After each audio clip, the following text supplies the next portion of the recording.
திருப்பூர் மாவட்டம் காங்கேயம் அருகே ஆடு மேய்க்கச் சென்ற கணவன் மனைவி சடலமாக மீட்கப்பட்டுள்ளனர். இதுகுறித்த விவரங்களை செய்தியாளர் சுரேந்திரன் வழங்க கேட்கலாம். சுரேந்திரன், வணக்கம். மேலும் விவரங்களை சொல்லுங்க.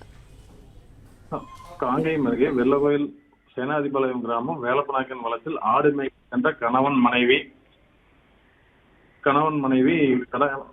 சடலங்களாக மீட்பு, காயங்களுடன் சடலமாக மீட்பு.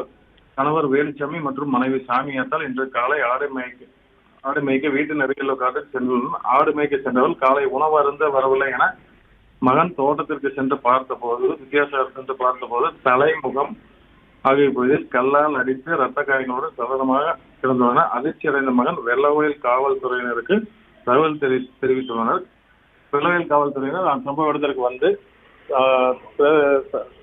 சடலங்களை மீட்டு மருத்துவமனைக்கு அனுப்பிச்சுள்ளனர். மேலும் விசாரணை மேற்கொண்டு வருகின்றனர். விவரங்களுக்கு நன்றி சுரேந்திரன். பிளே ஸ்டோர் மற்றும் ஆப் ஸ்டோரில் இருந்து பாலிமர் செயலியை QR கோடு மூலம் பதிவிறக்கம் செய்யுங்கள். செய்திகளை உடனுக்குடன் பெறுங்கள்.